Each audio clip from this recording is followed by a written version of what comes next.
안녕하세요. 켈리의 작은 도서관에 오신 것을 환영합니다. 오늘은 천운영 작가의 엄마도 아시다시피를 소개해 드리겠습니다. 85세의 노모를 잃은 늙은 장남의 강한 애착과 사모국을 그린 작품인데요. 구독과 좋아요, 알림 설정 부탁드리며 천운영 작가의 엄마도 아시다시피 이야기 시작하겠습니다.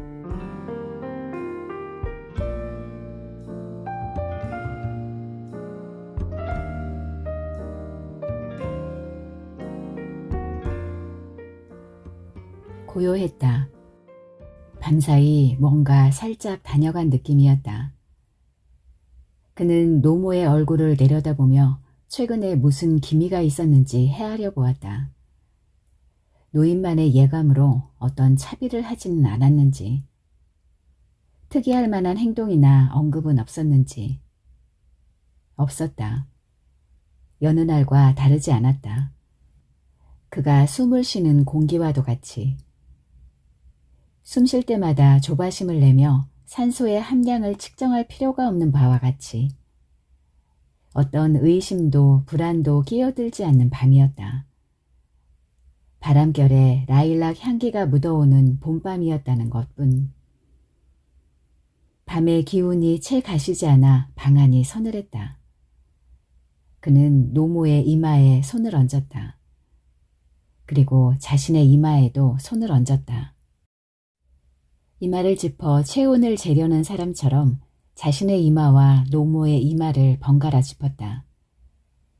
그의 눈에 핏발이 서면서 턱이 움찔거렸다. 그는 얼른 손을 내려 노모의 눈을 가렸다. 아이에게 몹쓸 짓을 보이지 않으려는 아버지의 손길과도 같았다. 그는 천천히 길게 숨을 내뱉은 다음 두 손을 공손히 거두어 무릎 위에 얹었다. 그의 어머니가 향년 85세로 생을 마감했다. 평온하게 잠든 모습으로. 지나칠 정도로 단정한 그녀다운 죽음이었다. 시계바늘은 5시 40분을 가리키고 있었다. 그는 어머니의 방을 나와 아내가 자고 있는 방으로 들어갔다. 침대에 걸터앉아 아내가 깨어날 때까지 기다렸다가 어머니의 사망 소식을 알렸다. 그의 아내는 그가 잠꼬대를 하고 있다고 생각했으므로 스탠드를 켜고 그의 얼굴을 살펴보았다. 그는 무표정했다. 그의 아내는 미심쩍은 얼굴을 하고 방에서 나갔다. 잠시 후 어머니의 방에서 비명에 가까운 울음소리가 터져나왔다. 그는 아내가 빠져나간 이부자리만 물끄러미 쳐다보았다. 그는 형제들에게 어머니의 죽음을 전했다. 퀼른과 코네티컷에서 공부하고 있는 두 자식에게도 각각 전화를 걸었다. 둘 다 할머니의 장례에 참석하길 원했으나 그들이 도착할 때면 모든 장례 절차가 끝나 있을 터이므로 방학 때 들어오는 편이 낫겠다고 그는 충고했다. 자식들은 그의 충고를 받아들였다. 부하 직원에게는 이른 아침부터 사적인 전화를 하게 된 것에 대해 양해를 구한 다음 모친상을 알리고 업무와 관련해서 몇 가지 지시사항을 내렸다. 그는 문갑에서 어머니의 사진을 찾아 꺼냈다. 그의 어머니가 70되던 해 본인의 뜻에 따라 준비해둔 영정사진이었다. 이마에 검버섯이 없는 것 말고는 그가 조금 전 보고 나온 어머니의 얼굴과 다르지 않았다. 입가에 작은 점도 그대로였다. 사진 속 어머니가 그를 향해 입만 빙그레 웃고 있었다. 그의 어머니는 생전에 특별한 유언을 남기지 않았으므로 전통적이면서도 전형적인 방식의 장례 절차를 따랐다. 그는 위엄과 예의를 갖추어 상주 자리를 지켰다. 조문객들은 삼가 애도를 표하면서 하나같이 호상이라는 말을 덧붙였다. 자식에게 누를 끼치지 않고 죽는 죽음. 그것은 모두 그의 복과 덕으로 돌려졌다.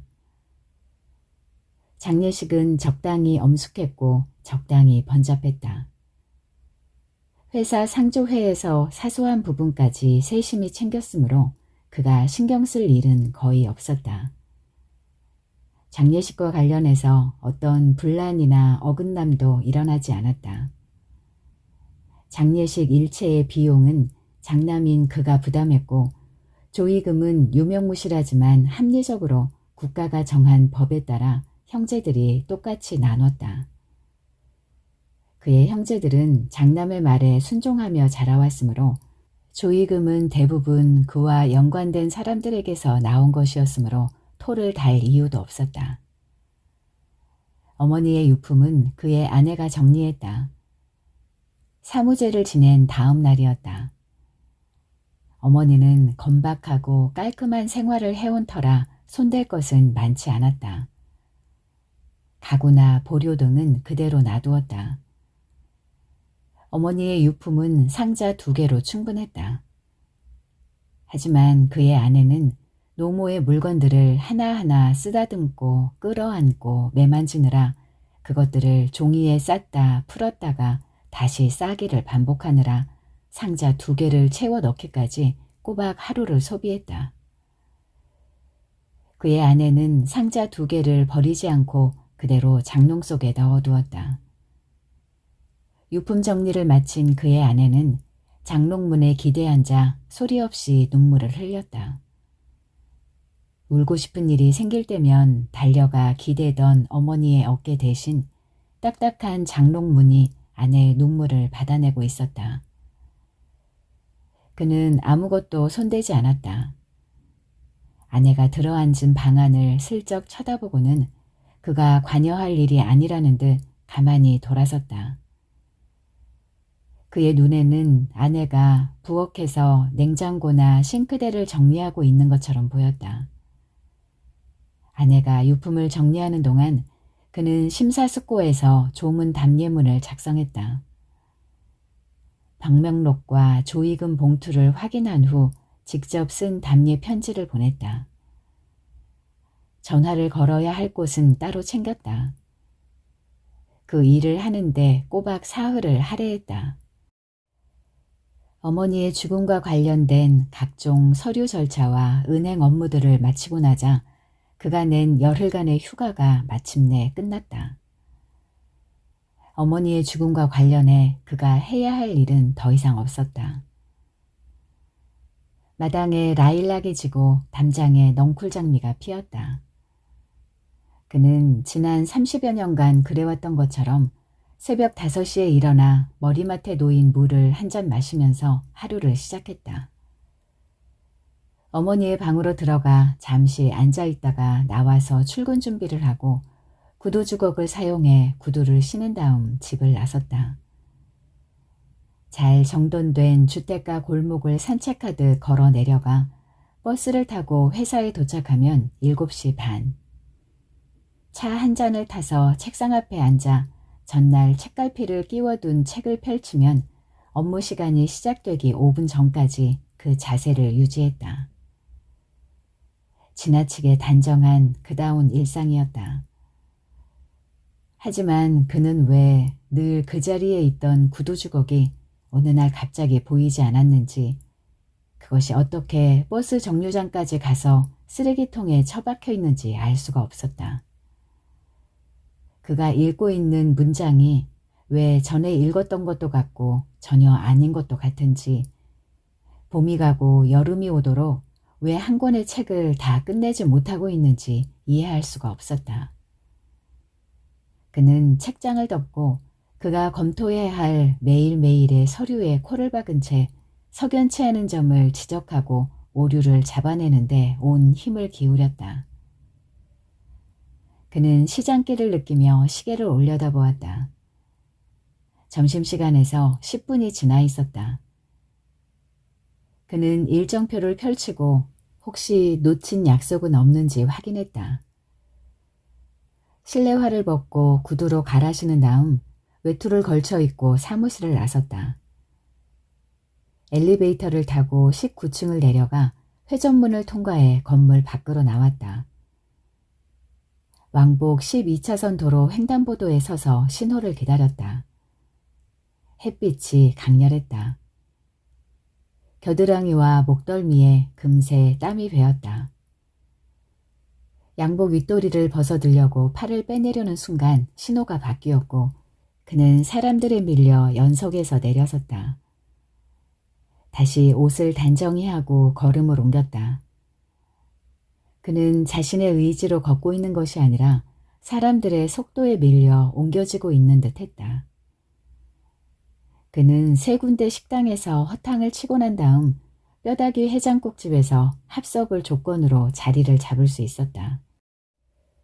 외투를 벗어 얌전히 2번 접어 무릎 위에 올려놓고 넥타이를 느슨히 풀었다. 잠시 후 뜨겁게 달군 뚝배기에 뼈다귀 해장국이 나왔다. 첫 술을 뜨자 참고 있던 허기가 솟구쳤다. 그는 국을 후후 불어가며 허겁지겁 수저질을 했고 한 번에 너무 많은 국물을 퍼올려 우거지 한 줄기가 숟가락에서 빠져나왔고 그것은 그의 와이셔츠를 스치듯 지나간 다음 벗어놓은 외투에 떨어졌다. 그는 재빨리 바지 뒷주머니에 손을 넣었다. 손수건이 없어. 그는 주머니에 손을 넣은 채 조용히 읊조렸다. 동석했던 남자들이 식사를 마치고 자리에서 일어났다. 그는 우거지를 집어 식탁 위에 올려놓고 물끄러미 쳐다보았다. 빈 그릇을 치우러 온 식당 여자가 식탁 위를 살피며 조심스럽게 물었다. 왜요? 국이 뭐 잘못됐나요? 머리카락이라도 들었나? 없습니다. 이걸 닦아야 하는데 손수건이 없어서요. 식당 여자는 그의 와이셔츠에 묻은 국물 자국을 보고 안심했다.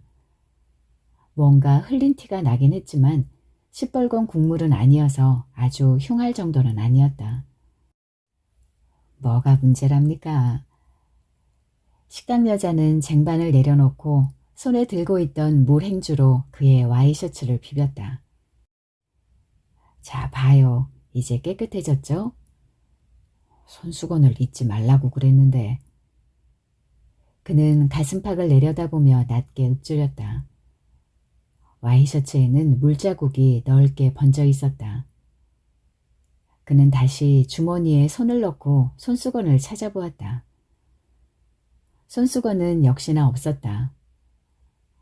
식당 여자는 빈 그릇과 함께 행주를 쟁반에 받쳐들고 주방 쪽으로 들어갔다.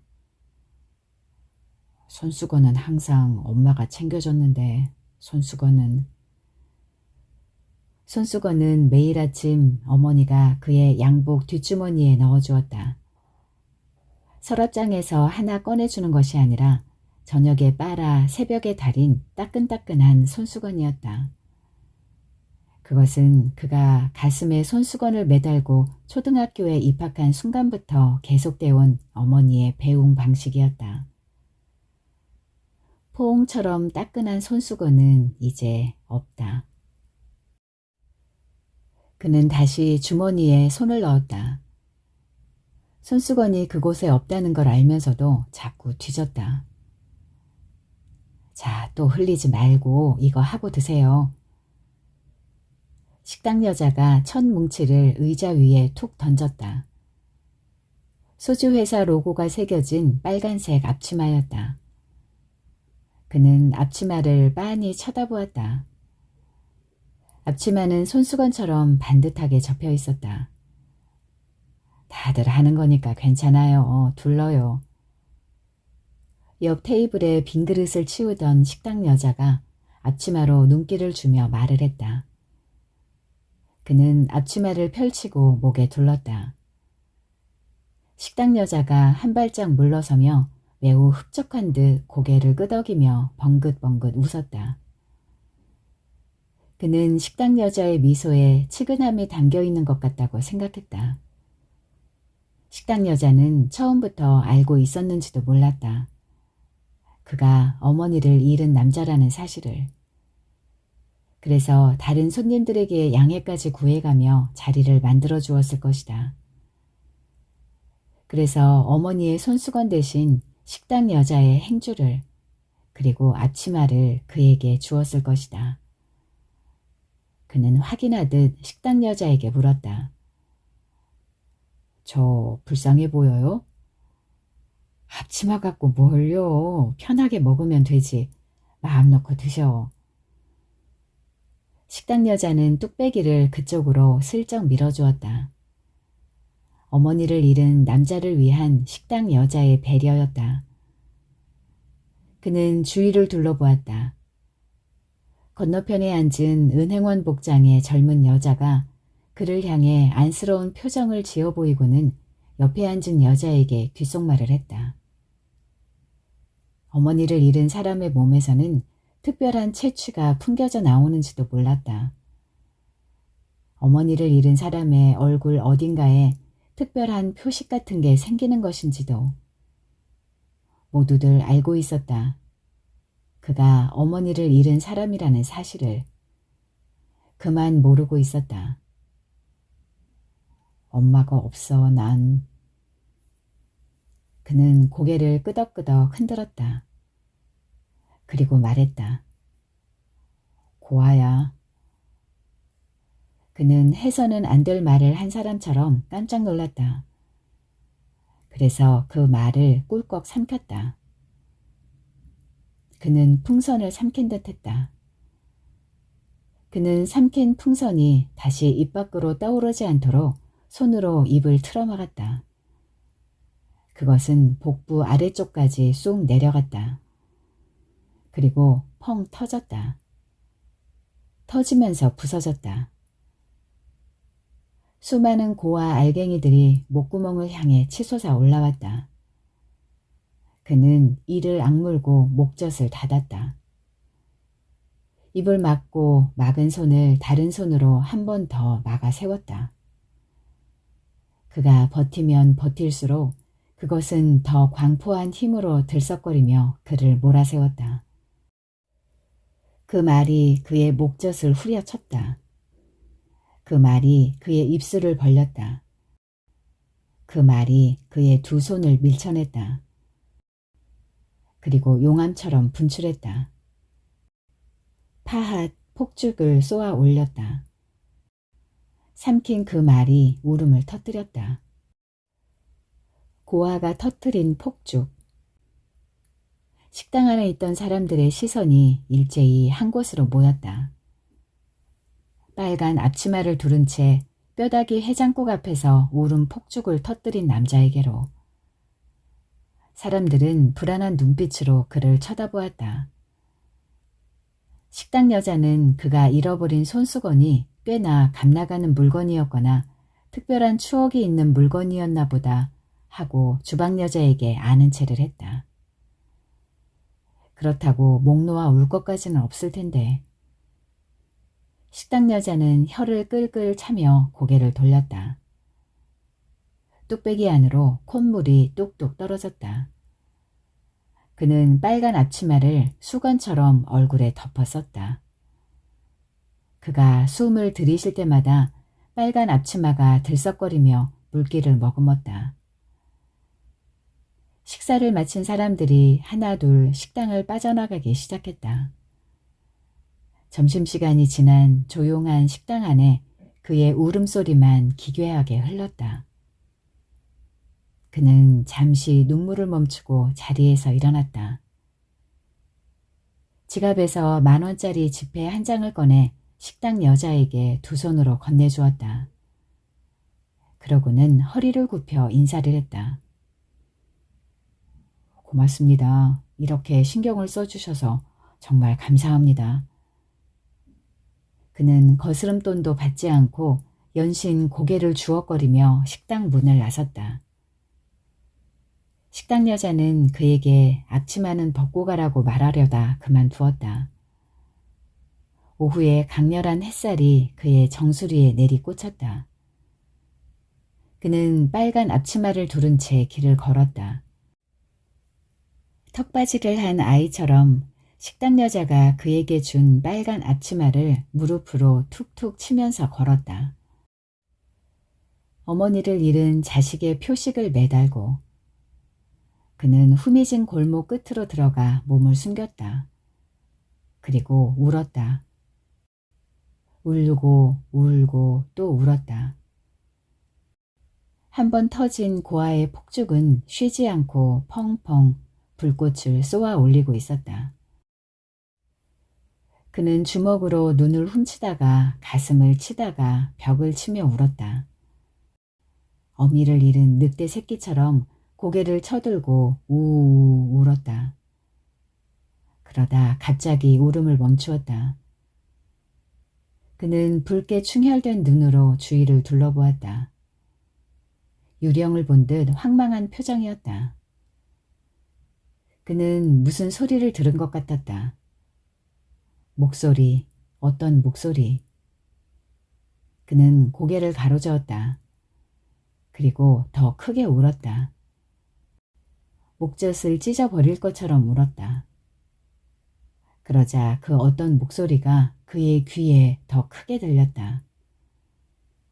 그는 환청이라고 생각했다. 하지만 환청이라고 하기에는 그 어떤 목소리가 너무나 생생했다. 그는 울음을 뚝 그쳤다. 그리고 주변 소리에 귀를 기울였다. 소음만 무성했다.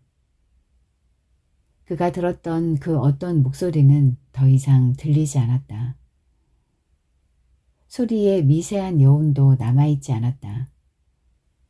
환청일 뿐이었다. 그는 절망적으로 얼굴을 일그러뜨렸고 다시 시작된 그의 울음소리는 더욱 절망적으로 뒤틀렸다. 그는 목구멍이 타들어갈 것 같았다. 그랬더니 그 목소리가 다시 들리기 시작했다. 약간의 쇳소리를 품은 걸걸한 목소리. 그것은 분명 어머니의 목소리였다. 그는 울음을 멈추었다. 그리고 다시 울었다. 마치 뒤따라오는 사람의 존재를 알아보기 위해 걸음을 멈추고 휙 돌아봤다가 다시 걸어가길 반복하는 사람처럼.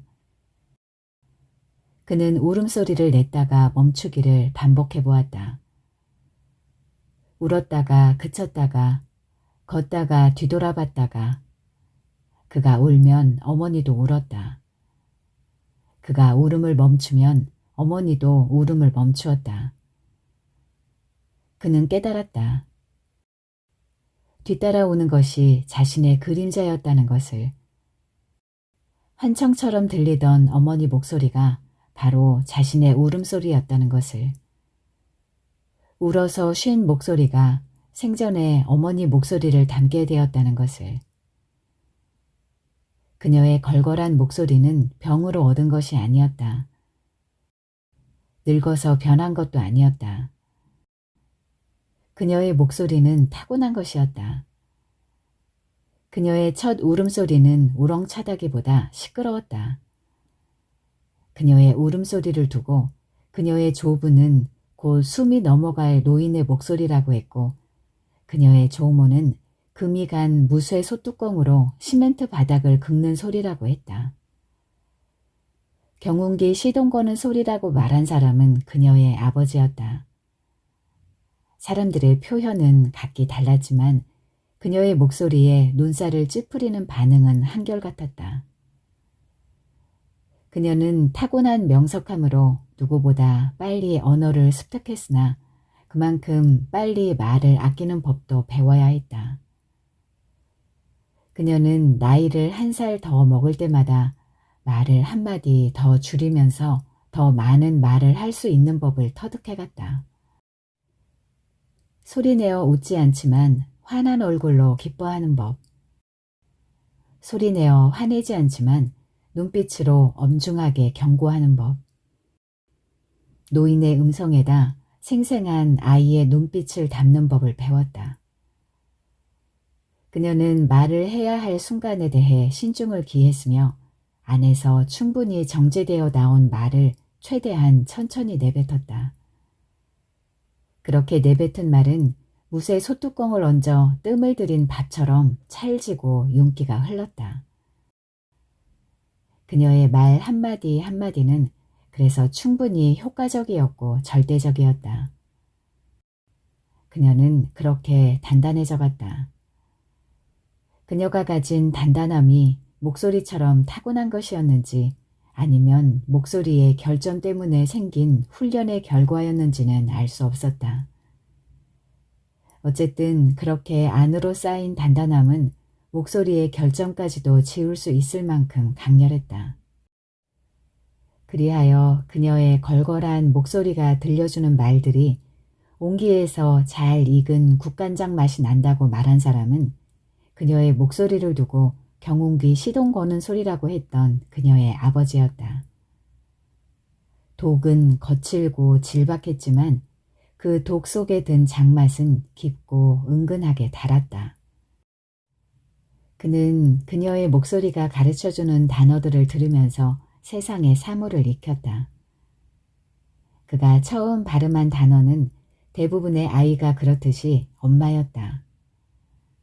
그녀의 목소리가 가르쳐준 엄마는 보드라우면서도 단단했다. 그의 입에 엄마 젖꼭지 대신 약숟가락이 들어왔을 때 그는 그 섬뜩하게 차갑고 쓴 쇠가 그녀의 입을 거치고 나면 풀냄새를 갖게 된다는 것을 알았다. 침묵 역시 그가 내는 소리의 한 방식이었다. 그는 그녀의 침묵을 헤아리면서 해야 할 것과 하지 말아야 할 것을 배웠다. 그녀는 그에게 말을 하라고 다그치거나 보채는 법이 없었으므로 언제나 그가 먼저 그녀에게 모든 말을 털어놓게 되었다. 어디서 한 대 맞고 돌아와 그녀에게 매달려 울고 불고 횡설수설하다 보면 그녀는 한마디도 하지 않고 그가 울음을 그칠 때까지 기다렸고 결국 그는 혓바닥을 내밀어 약을 올린 일도 설명해야 했다. 침묵에도 소리가 있었다. 그가 잘못을 저질렀을 때 생각해낼 수 있는 모든 변명을 늘어놓고 있다 보면 그녀는 그가 하는 변명에 어떤 토도 달지 않고 가만히 기다렸다. 그러나 그는 그녀의 숨소리에서 조금씩 날카로워지는 새소리를 감지했다. 그것은 그녀의 인내가 한도에 다다르고 있다는 것을 의미했다. 그것이 침묵을 뚫고 나오는 순간 그리하여 그녀의 입에서 됐다라는 말이 쇳소리를 품고 나오는 순간 잘못을 용서받을 수 있는 기회가 영원히 사라진다는 것도 알았다. 그는 고개를 숙이고 자신이 저지른 잘못을 조목조목 인정했다. 그러면 그녀는 맑은 쇳소리로 괜찮다 말하며 머리를 쓰다듬어 주었다. 실망의 묵직한 쇳소리와 위로의 청아한 쇳소리는 그렇게 달랐다. 죽음을 자연스럽게 받아들이라고 가르친 것도 그녀의 쉰 목소리였다. 그가 10살이 되던 해 그녀는 갑작스러운 사고로 남편을 잃었고 그는 아버지를 잃었다. 그녀는 도움의 손길을 정중히 거절하면서도 허둥대거나 서두르는 법 없이 예의를 갖춰 혼자 힘으로 남편의 장례를 치렀다. 장례를 모두 마치고 집으로 돌아오는 길에 그녀가 그에게 물었다. 엄마 죽으면 어떻게 할래? 그 물음에 그는 겁부터 집어먹었다. 당장이라도 그녀가 그의 눈앞에서 사라질 것 같았다. 그리고 심각했다. 그녀는 그에게 무언가를 먼저 묻는 적이 없었으므로 그녀의 물음에는 언제나 답이 내포되어 있었으므로 그는 그녀의 물음에서 답을 찾아내야 했다. 하지만 대답은커녕 오줌을 지를 것 같아 엉덩이를 조이느라 전전긍긍했다. 결국 그녀가 그의 머리를 쓰다듬으며 답을 가르쳐 주었다. 괜찮아. 그는 뭐가 괜찮다는 건지 헷갈렸다. 죽는다는 게 괜찮은 건지 엄마가 괜찮다는 건지 아니면 아버지가 죽은 게 괜찮다는 건지. 그녀가 힌트 하나를 더 주었다. 엄만 금방 안 죽어. 그게 엄마야. 그 말을 하는 그녀의 목소리는 조금 더 쉬어 있었다. 그는 그녀가 준 힌트들을 모두 모아 조합을 하고 해석을 한 다음 결론을 내렸다. 아버지의 죽음은 괜찮은 거다. 엄마는 안 죽는다. 그는 아버지가 죽은 것을 자연스럽게 받아들일 만큼만, 딱 그만큼만 이해했다. 그리고 엄마는 금방 안 죽는 사람이라는 믿음을 가질 만큼만, 딱 그만큼만 이해했다. 그리고 그는 언젠가 엄마가 죽게 된다면 그녀가 그랬던 것처럼 의연하게 장례를 치러야 한다는 것을 배웠다. 그는 그녀의 가르침을 떠올리며 주먹을 꽉 쥐었다. 그리고 다짐했다. 다시는 고아라는 말을 입에 담지 않겠다고. 그녀가 남편을 잃은 후 단 한 번도 과부라는 말을 하지 않았던 것처럼. 그녀가 과부인 것은 사실이었지만 과부로 살지 않았던 것처럼. 그 또한 고아가 분명했지만 고아로 살지 않을 것이라고. 그리고 그는 그녀의 죽음으로부터 새로운 것을 배우게 되었다. 어떤 죽음은 절대로 자연스럽지 않다는 것을. 극진한 울음이 어떤 목소리를 불러올 수도 있다는 것을. 그것은 살아있는 그녀의 목소리로는 가르쳐 줄 수 없는 것이었다. 그가 울음을 터뜨렸을 때 그 울음소리가 쉬고 갈라져서 그녀의 목소리를 담기 시작했을 때 그제야 비로소 알 수 있는 것이었다. 그는 그녀가 살아서 그에게 해주었던 말의 의미를 그녀가 죽고 난 후에야 이해했다. 괜찮다. 엄마는 죽지 않는다. 그게 엄마다. 어머니는 죽었다. 죽었지만 아주 죽지는 않았다. 그의 목구멍 속에 엄마가 살아있었다. 그의 목숨이 붙어있는 한 그의 엄마도 살아있을 것이었다. 그는 후회했다. 왜 진지게 울지 못했는지. 울어서 엄마 목소리를 들을 수 있다면 사흘 밤낮을, 또 사흘 밤낮을, 영원한 사흘 밤낮을 울 수도 있었을 텐데. 그는 가슴을 치며 울었다. 울면서 웃었다. 엄마 목소리가 점점 더 생생해져서 웃었다. 웃음이 나서 또 울었다. 그는 웃다가 울기를 반복하며 추임새처럼 엄마를 불렀다. 엄마를 닮은 목소리가 엄마를 찾았다. 집으로 돌아왔을 때 그는 약간의 피로감을 느꼈다. 그는 현관에서 구두를 벗어 바깥쪽으로 향하게 돌려놓은 다음 손을 씻고 어머니의 방으로 들어갔다. 어머니가 쓰던 보료는 그 자리에 그대로 펼쳐져 있었다. 그는 보료를 처음 본 듯 손바닥으로 쓸어보았다. 보료 가장자리는 두툼했고 안쪽은 얄팍했다. 오랜 세월 어머니의 체중을 받아 길게 움푹 눌린 자국. 한낱 보료도 어머니의 몸을 그대로 간직하고 있는데 그는 아무것도 간직한 게 없었다. 그는 어머니의 몸을 만지듯 보료의 굴곡을 쓰다듬었다. 어머니의 몸에 그의 몸을 맞추듯 보료의 굴곡 위로 제 몸을 갖다 댔다. 입맞춤을 하듯 이마에 이마를 맞대고 볼과 볼을 맞대었다. 두 팔로 꽉 끌어안듯 어깨에 어깨를 포개고 배에 배를 맞추었다. 그가 완전히 엎어져 온몸을 맞추고 나자 그의 발이 보료 바깥으로 삐죽이 나왔다. 엄마는 이만큼이나 작았구나. 언제 마지막으로 어머니의 키를 재보았는지 어머니의 등에 그의 등을 대고 키를 재보던 때가 언제였는지. 어머니가 죽고 난 후에야 비로소 엄마의 키를 짐작할 수 있다니. 그는 보료에 얼굴을 묻고 눈물을 흘렸다. 어머니의 뒤통수에 눌리고 눌려서 둥글 납작하게 단단해진 솜이 그의 눈물을 소리 없이 빨아들이고 있었다. 그는 두 다리를 개구리처럼 벌려 발을 보료 안쪽으로 집어넣었다. 그렇게 자신의 키를 어머니의 키에 맞추었다. 불행히도 그의 쉰 목소리는 금세 회복되었다. 그래서 그는 자신의 목을 혹사하기로 했다. 그는 기침과 함께 눈을 뜨고 가래를 끌어올리면서 하루를 시작했다.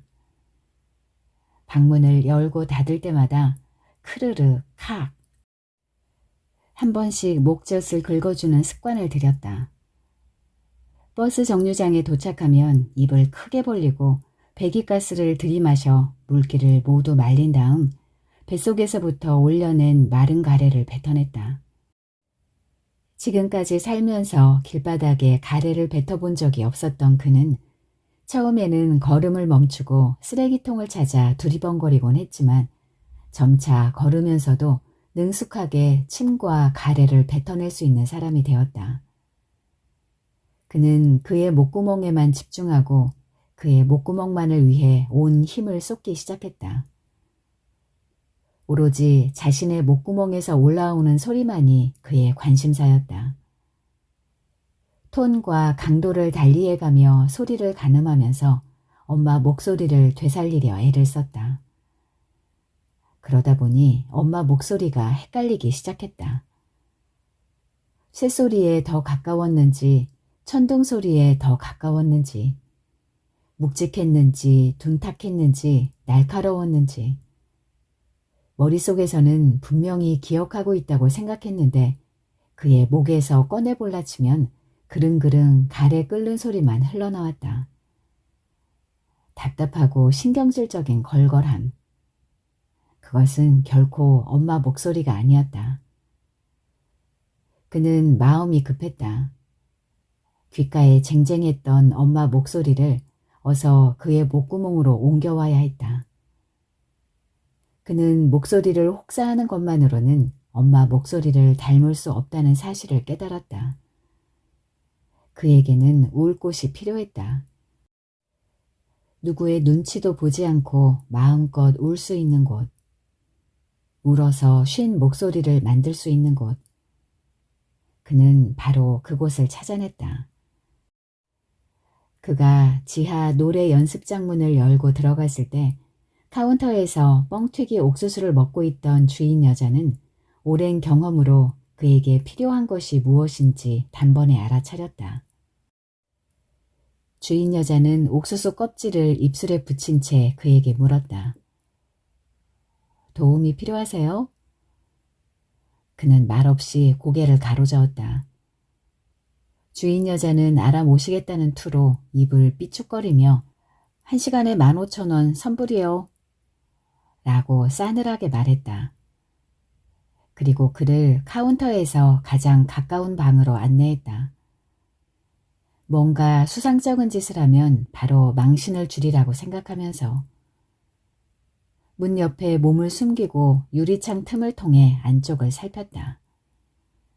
그는 두 손을 무릎 위에 얌전히 올려놓고 꾸부정하게 앉아 있었다. 그 자세는 보통 실연을 당한 나이든 여자들이 취하는 자세였다.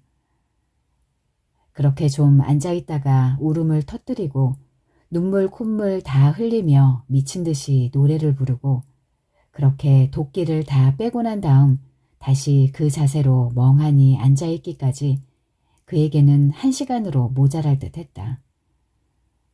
그런데 멀쩡하게 생겨가지고는 마누라가 바람이 나서 도망을 갔나 젊은 애인이 홀딱 벗겨먹고 내뺐나 주인 여자는 쯧쯧 혀를 차며 카운터로 돌아왔다.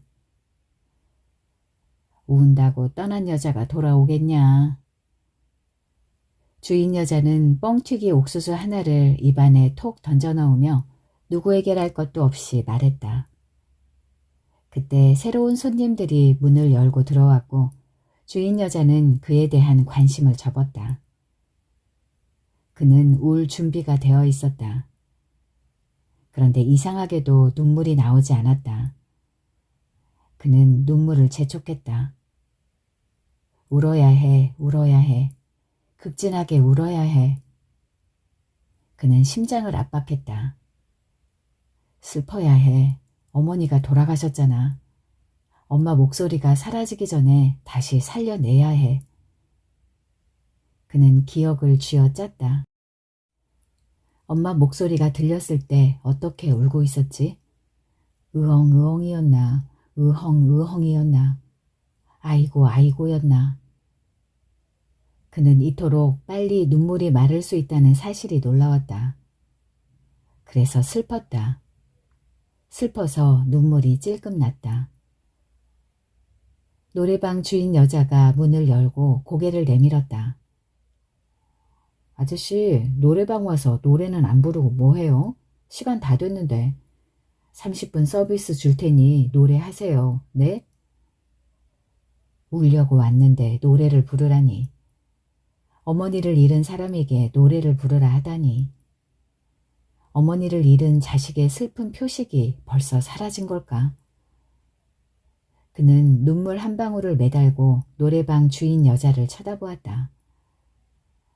노래방 주인 여자가 그를 향해 피식 웃었다. 그는 여자의 입가에 콩알만한 점이 있는 것을 보았다. 크기는 좀 컸지만 어머니의 점과 똑같은 위치였다.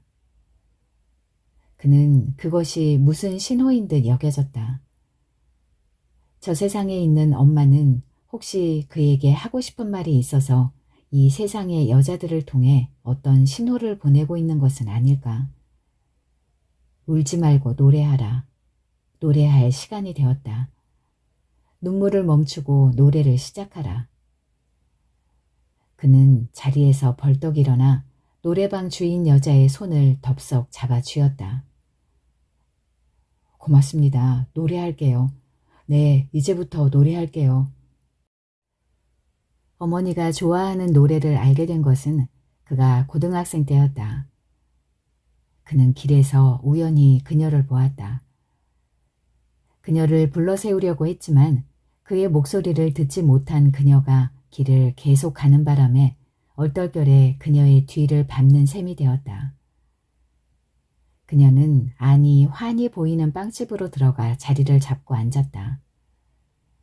그는 빵집 바깥에서 안쪽을 기웃거리며 그녀를 기다렸다. 그녀는 여자 둘과 마주보고 앉아 서류를 작성하고 있었다. 그것이 무엇인지 보려고 가까이 갔다가 그녀 눈에 띄었다. 그녀가 그를 보고 들어오라는 손짓을 했다. 그는 쭈뼛거리며 안으로 들어갔다. 그리고 보았다. 그녀가 어떻게 가족의 생계를 유지하고 있었는지, 그가 먹고 입고 공부하는 돈이 어디서 나오는지, 아버지가 죽었는데도 어떻게 그의 생활에는 아무 어려움이 없었는지. 그녀는 보험 설계사였다. 그녀는 그 일과 관련된 서류를 집안에 흐트러뜨리거나 하는 법이 없었으므로 아이 셋 딸린 과부라는 사실을 앞세워 집안 사람들을 닥달하며 실적을 채우려 하지도 않았으므로 그를 포함한 가족 어느 누구도 눈치챌 수 없었다. 그녀는 그녀가 무슨 일을 하고 있는지 아이들에게 들키지 않을 정도로만 경제적인 타격으로 아이들이 아버지의 부재를 인식하게 되지 않을 정도로만 딱 그만큼의 일을 했다. 그는 뒤를 밟으려던 것이 아니었음을 설명하려 했으나 말이 나오지 않았다. 여자들이 먼저 자리를 뜨고 그는 고개를 숙인 채 그녀가 시켜준 빵과 주스를 먹었다. 슬픔을 간직한다는 게 뭔지 아는 사람의 목소리로구나. 그녀가 말했다. 그는 고개를 들어 그녀를 보았다.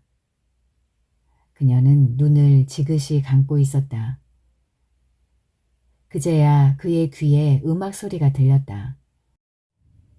슬픔을 간직한 목소리. 여자의 음성이 분명한데 노인 같기도 하고 변성기 남자애 같기도 한 이상 야릇한 목소리였다. 슬픔을 간직한다는 게 뭔지는 알 수 없으나 노래 가사는 하나도 알아들을 수 없는 샹송이었으나 목소리만으로도 슬픔이 짐작되는 노래였다. 그는 그녀가 무슨 말이라도 더 해주길 바랐지만 그녀는 눈을 지그시 감은 채 노래에 몸을 맡기고 있을 뿐이었다. 그녀는 노래가 끝나고 나서야 눈을 떴다. 그는 그녀와 눈을 맞추며 의미심장하게 말했다. 훌륭한 사람이 될게요, 어머니. 그녀는 알듯 말듯한 미소를 지어 보였다. 그러고는 그 가수의 노래를 구해달라고 부탁했다. 그는 일주일간의 수소문 끝에 앨범을 구해 그녀에게 선물해 주었다. 그녀가 그 앨범을 즐겨 들었는지 어쨌는지 그는 알지 못했다. 다만 그때부터 그는 자신이 한 말을 지키기 위해 부단히 노력했다는 것뿐. 그래서 그는 외국계 보험회사의 평사원으로 입사해 차곡차곡 계단을 밟아 부사장 자리까지 오르게 되었다는 것뿐. 그의 성공 역시 그녀의 목소리 덕분이었다는 것뿐. 콩알 만한 점을 가진 노래방 주인 여자가 엄마를 대신해 그에게 그 노래를 상기시켜 주었다. 새까맣게 잊고 있던 그 노래. 슬픔을 간직한 목소리의 그 노래. 울음을 그치고 그 노래를 불러라. 그는 엄마의 전언을 감사히 받았다. 그는 어렵지 않게 앨범을 구할 수 있었다.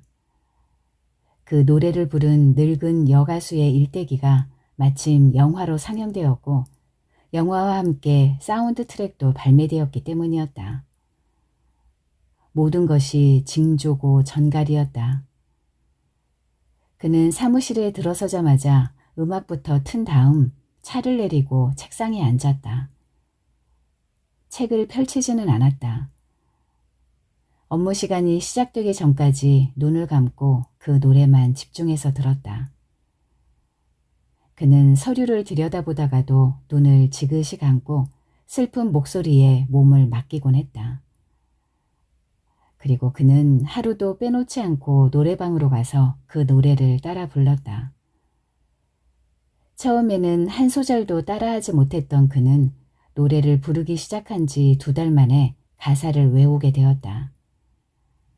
한 달이 더 지난 다음에는 음정 박자까지 완벽히 따라 부를 수 있게 되었다. 2달이 더 지난 다음에 그의 목소리는 늙은 여가수처럼 걸걸하게 쉬어 있었다. 그는 엄마가 생각날 때마다 그 노래를 불렀다.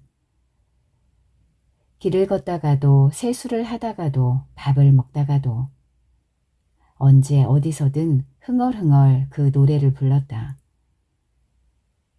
늙은 여가수의 목소리에 그리움을 담아 조용히 불렀다. 그는 보료 위에 누워 노래를 부를 때가 가장 좋았다. 무릎을 세워 다른 쪽 발을 그 무릎 위에 얹은 자세로 발을 까딱까딱하며 콧소리를 냈다. 그는 노래를 부르면서 생각했다. 울음을 참고 노래를 부르는 일은 목소리에 슬픔을 간직하는 일과 같은 것이라고. 슬픔을 간직한 목소리와 슬픔을 간직한다는 게 뭔지 아는 사람의 목소리의 차이는 알지 못했지만 노래를 부르는 동안 그는 엄마와 함께 있었다. 엄마와 함께 있으면 노래를 부르는 그의 목소리는 서서히 엄마 목소리를 닮아갔다. 그래서 그는 노래를 부르면서 동시에 귀를 활짝 열었다. 그러고 있으면 엄마가 그에게 불러주는 엄마의 노래를 듣고 있는 것 같았다. 그의 목소리로 부르는 엄마의 노래. 이 세상과 저 세상에서 각자 슬픔을 간직한 채 부르는 모자의 노래. 그는 앨범 재킷을 들여다보며 사진 속의 늙은 여가수처럼 허공에 손을 띄워보았다. 후렴구에서는 특히 묵직한 쇳소리에 애처로움을 얹어 음정을 높여야 했는데 늙은 여가수의 손짓을 따라하는 것은 확실히 도움이 되었다. 가장 높은 음조의 마지막 노래 구절에 다다랐을 때 아내가 방문을 열고 들어왔다. 그는 노래를 딱 멈추고 보료 밑으로 손을 감추었다. 아내는 그를 슬쩍 보고는 장롱문을 열었다. 작은 집 둘째 대학 합격했대요. 당신도 축하 전화 한번 넣어줘요. 당신 지금 뭐해? 어머니 유품 하나도 안 버렸잖아요. 나중에 애들 들어오면 보여주려고. 막내네 애들 것까지 미리 다 준비해 놓으셨더라고요. 그는 몸을 일으켜 세웠다. 보료 바깥으로는 나가지 않고 고개만 빼꼼히 빼고 아내가 하는 양을 지켜보았다. 그의 아내는 상자 뚜껑을 열고 종이로 쌓인 뭉치 몇 개를 꺼내 바닥에 내려놓더니 봉투 한 장을 손에 들었다. 선물 같잖아요. 하늘에서 내려주신 선물. 아내가 그를 향해 봉투를 흔들어 보이며 말했다. 그리고 빙긋이 웃었다. 하늘에서 내려주신 어머니의 선물이 팔락팔락 소리를 냈다. 아이들의 대학 입학금만큼은 그의 어머니가 챙겼었다. 한지에 곱게 싼 돈을 봉투에 넣어서 직접 전해주었다. 그는 봉투를 보고 종이 뭉치를 보고 상자를 보았다. 아내는 봉투만 챙기고 뭉치들은 다시 상자에 담아 뚜껑을 덮었다. 상자는 도로 장롱 속으로 들어갔다. 아내는 작은 집에서 저녁을 먹고 오겠다는 말을 남기고 방을 나갔다. 그는 아내가 외출 준비를 마치고 나갈 때까지 꿈쩍도 하지 않았다. 현관문 닫히는 소리가 들리고 나서도 가만히 있었다. 잠시 더 앉아있다가 현관으로 달려가 보조키까지 잠그고 다시 방으로 돌아왔다. 그러고 나서도 한참을 장롱 문만 쏘아보며 서 있었다. 그의 숨소리가 조금씩 거칠어지고 있었다. 그는 입을 다물고 숨만 겨우 쉬었다. 그런데도 그의 목에서는 쌕쌕 쇳소리가 나왔다. 장롱문을 열었다. 그는 문짝을 붙든 채 입을 쩍 벌렸다. 그는 바보가 된 기분이었다. 금맥을 엉덩이에 깔고 앉아서는 허공에다 맥없는 삽질을 하고 있었다니. 어머니의 물건들이 거기 다 있었다. 옷걸이에 걸린 한복은 그의 어머니가 칠순잔치 때 입었던 옷이었다. 그는 금덩이를 잡아 올리듯 자주고름을 바싹 끌어당겨 코로 가져왔다.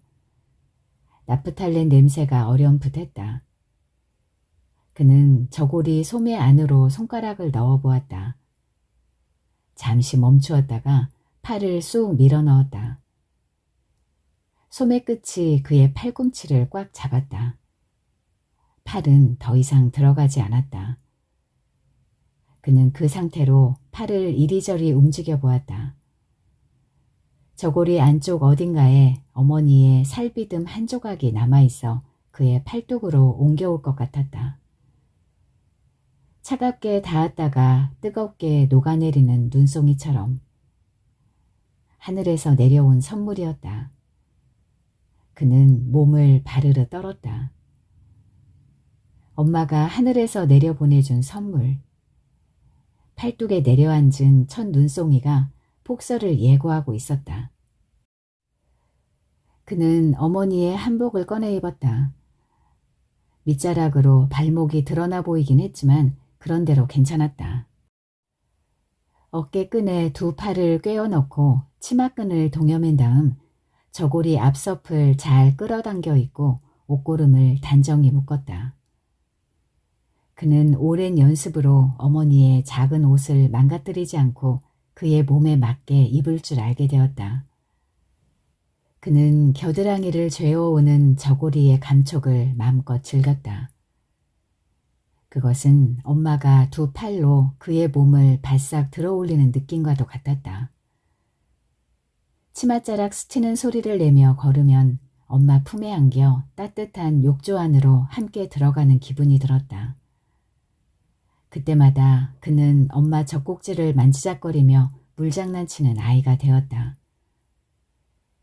한복을 다 입고 나면 그는 어머니가 그랬던 것처럼 한쪽 무릎을 세우고 팔꿈치를 얹은 자세로 보료 위에 앉아 있었다.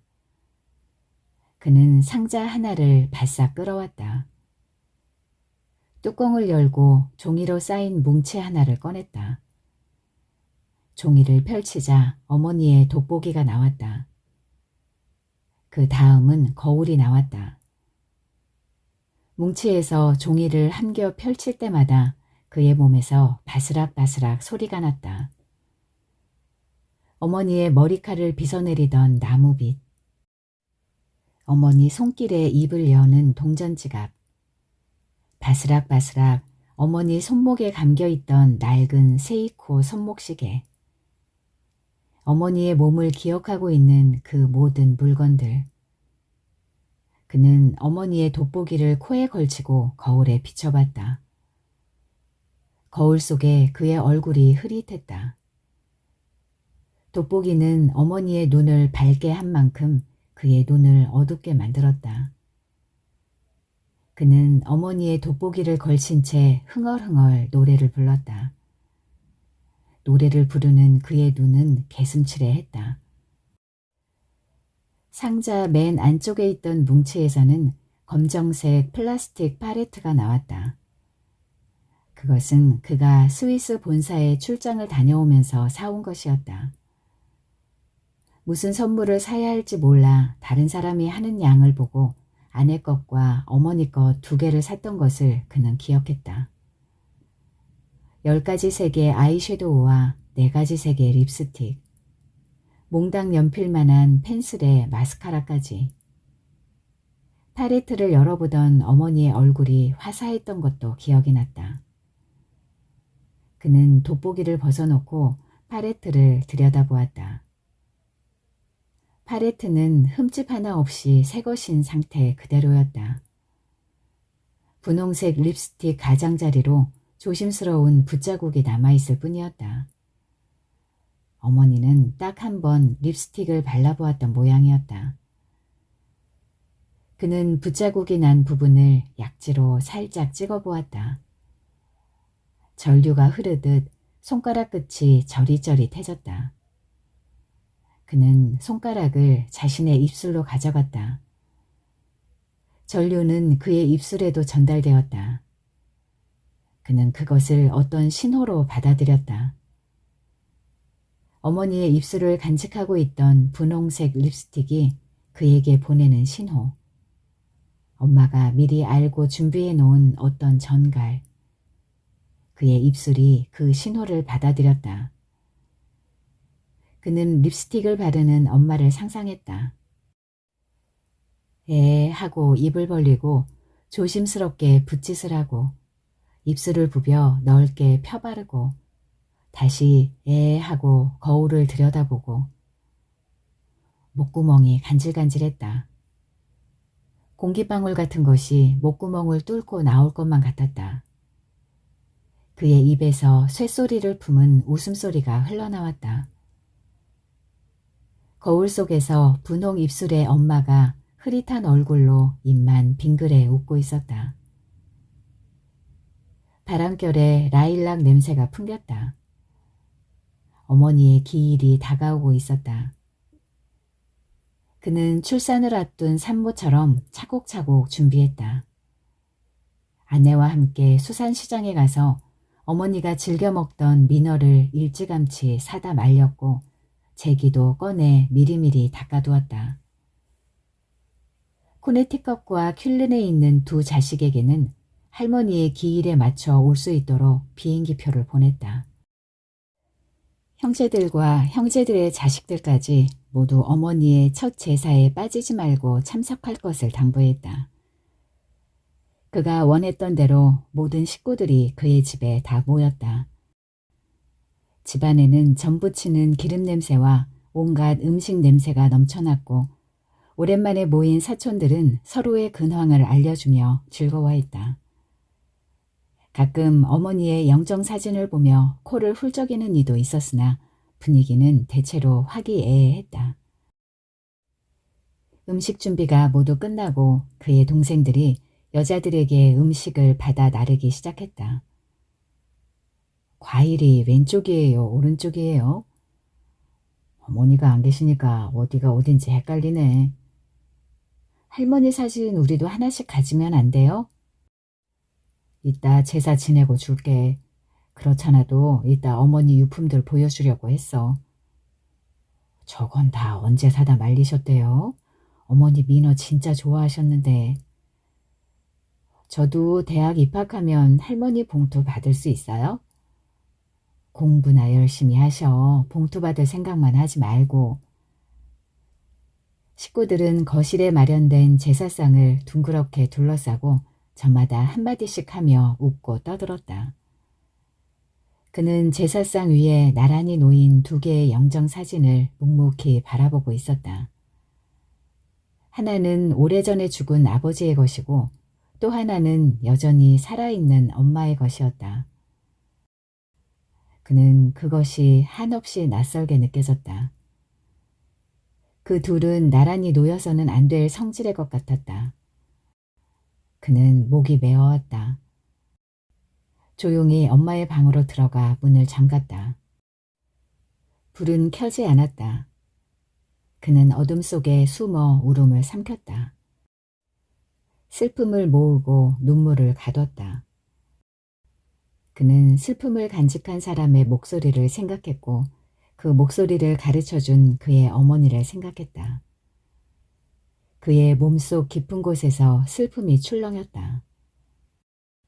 그는 목이 잠겨오는 것 같아 큼큼 소리를 내며 목을 가다듬었다.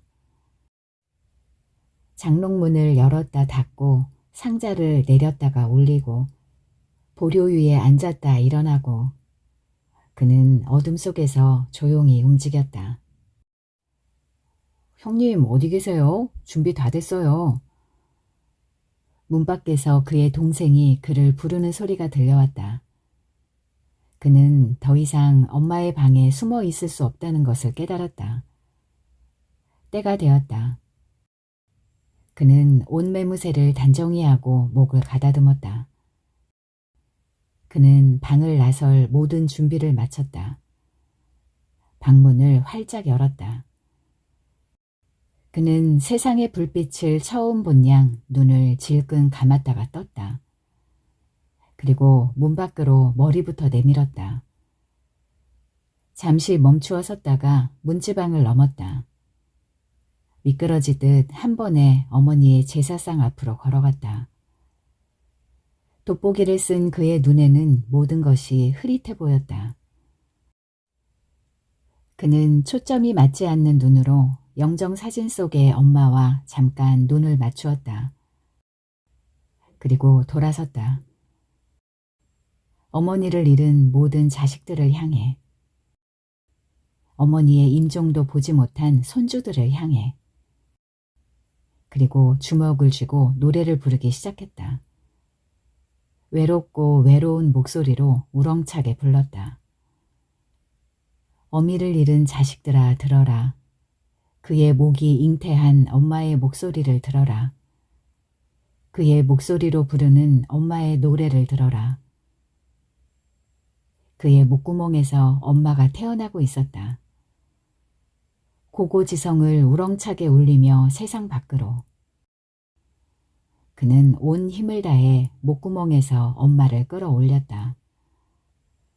구원을 구하는 사람처럼 고개를 쳐들고 손을 모았다가 위로 올리면서 치맛자락을 살짝 들었다가 놓기도 하면서 분홍 립스틱을 덕지덕지 바른 입술을 부르르 떨기도 하면서 그와 엄마의 슬픈 노래를 완성해가고 있었다. 그의 목구멍, 엄마의 목소리, 슬픔을 간직한 모자의 노래. 지금 뭐 하시는 거예요, 형님? 막내 동생의 외침. 그는 지금 부르는 소절이 아주 중요한 부분이라는 듯 손짓으로 동생을 진정시키고 숨을 한껏 들이마셨다.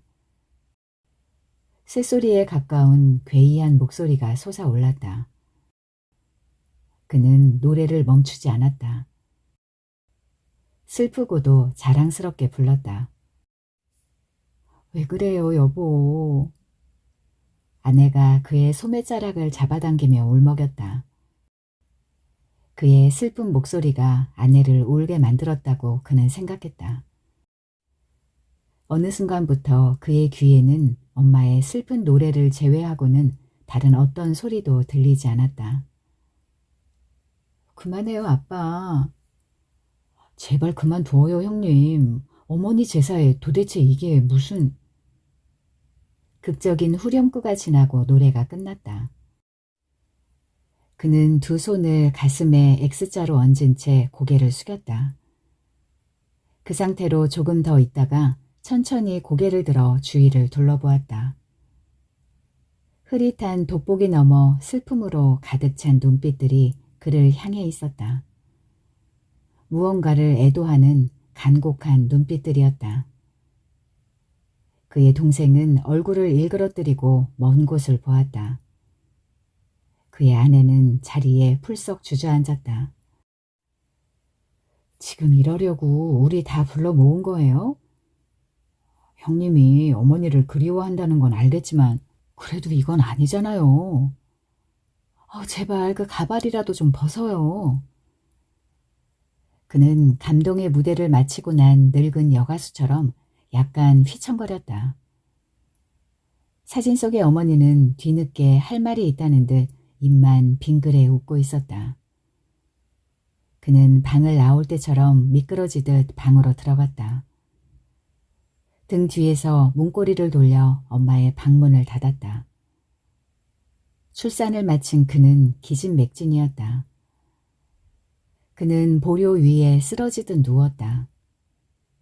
1년 전보다 조금 더 넓게 굴곡진 엄마의 보료가 그를 폭 감싸 안았다. 둘러쌌던 가발이 그의 머리통에서 벗겨져 보료 위로 흘러내렸다. 엄마의 방은 어둡고 따뜻했다. 누군가 살짝 다녀간 것 같은 밤이었다. 고요했다.